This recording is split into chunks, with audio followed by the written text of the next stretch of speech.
50 মিনিটে 4টি পাক ড্রোন জম্মু কাশ্মীরে। মধ্যরাতে স্যাটেলাইট ফোনের সংকেত। পাকিস্তানের দিক থেকে কি জঙ্গি অনুপ্রবেশ ঘটেছে? উপত্যকা জুড়ে অভিযানে নেমে পড়েছে নিরাপত্তা বাহিনী। 50 মিনিটে 4টি পাক ড্রোন, মধ্যরাতে স্যাটেলাইট ফোনের সংকেত। পাকিস্তানের দিক থেকে কি জঙ্গি অনুপ্রবেশ ঘটেছে?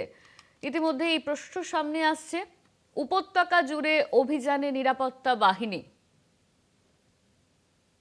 50 মিনিটে 4টি পাক ড্রোন জম্মু কাশ্মীর। আমাদের সঙ্গে ফোন লাইনে রয়েছেন আমাদের ডিজিটাল হেড অর্পণ ঘোষ। অর্পণ, যে বিষয়টা জানা যাচ্ছে যে 4 থেকে 5টি ড্রোন লক্ষ্য করা গিয়েছে, পাকিস্তানের দিক থেকে কি জঙ্গি অনুপ্রবেশ ঘটছে কোনোভাবে? দেখো অনন্যা, সেই বিষয়টাই এখন তদন্ত সাপেক্ষ এবং সেই কারণে কিন্তু নিরাপত্তা বাহিনী টহলদারি শুরু করেছে এবং ছানবিন শুরু করেছে বলা যেতে পারে। যা খবর পাওয়া গিয়েছে যে 4টি ড্রোন একদম সেইভাবে এসে গেছিল এবং রবিবার 6টা 25 মিনিট থেকে 7টা 15 মিনিট এই 50 মিনিটে 4টি ড্রোন, সন্দেহজনক ড্রোন দেখা যায় এবং যে ড্রোনগুলিকে গুলি করার পরে উধাও হয়ে গেছে কার্যত। এবং তারপর থেকেই প্রশ্ন উঠতে শুরু করেছে যে পাকিস্তান কি তাহলে বড় কোনো পরিকল্পনা করছে কাশ্মীরের জন্য? পাকিস্তানের দিক থেকে কি আদৌ জঙ্গি অনুপ্রবেশ ঘটছে? সেই বিষয়টি মাথায় রেখে কিন্তু অভিযানে নেমে পড়েছে নিরাপত্তা বাহিনী। জম্মু ও কাশ্মীর পুলিশ, বিএসএফ, ভারতীয় সেনা, এসওজি একসঙ্গে তল্লাশি চালাচ্ছে।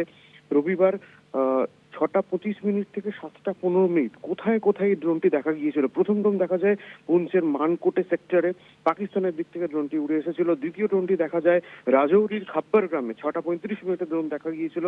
কালাকোট থেকে উধামপুরের ভারাখার দিকে একটি সন্দেহজনক আলো দেখা গিয়েছিল, যা জ্বলছিল এবং নিভছিল। সেটাকেও ড্রোন বলে মনে করা হচ্ছে।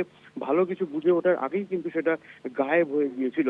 এবং শেষ ড্রোনটি দেখা গিয়েছিল 7টা 15 মিনিটে নাগাদ সাম্বার রামগড় সেক্টরে চকবাবরাল গ্রামে। বেশ কয়েক মিনিট ধরে গ্রামের ওপর ঘোরাঘুরি করছিল, তারপর গুলি করতেই সেই ড্রোন উধাও হয়ে গিয়েছে। এবং সবচেয়ে বড় কথা হলো যে যে সন্দেহজনক স্যাটেলাইট পাওয়া গিয়েছে, স্যাটেলাইটের একটা সন্দেহজনক প্রকাশ পাওয়া গিয়েছে, সেটা নিয়ে চিন্তায় রয়েছে। তাহলে স্যাটেলাইট কেন ইউজ করা হচ্ছে? জম্মু কাশ্মীরের 18 কিলোমিটার উত্তর পশ্চিমে গোয়েন্দারা এই সংকেত পেয়েছিল, স্যাটেলাইট ফোনের সংকেত। তারপর থেকে কিন্তু আন্তর্জাতিক সীমান্ত বরাবর শত্রুর কার্যকলাপ নিয়ে যথেষ্ট চিন্তিত। সেই কারণে কিন্তু নিরাপত্তা বাহিনী টহলদারি শুরু করেছে, ছানবিন শুরু করেছে, যৌথভাবে অভিযান চালাচ্ছে। এখনো পর্যন্ত পরিপূর্ণভাবে কোনো আপডেট পাওয়া না গেলেও এটা যে ভালো লক্ষণ নয় সেদিকে নজর রাখছে ইন্ডিয়ান আর্মি। এবং আপাতত কাশ্মীরের নিয়ন্ত্রণ রেখা এবং আন্তর্জাতিক সীমান্ত বরাবর প্রচুর পরিমাণে বাহিনী মোতায়েন করা হয়েছে এবং যৌথ বাহিনীর অভিযান চালানো হচ্ছে। অনন্যা, ধন্যবাদ তোমার অর্পণ। আমাদের সঙ্গে ফোন লাইনে ছিলেন ডিজিটাল হেড অর্পণ ঘোষ।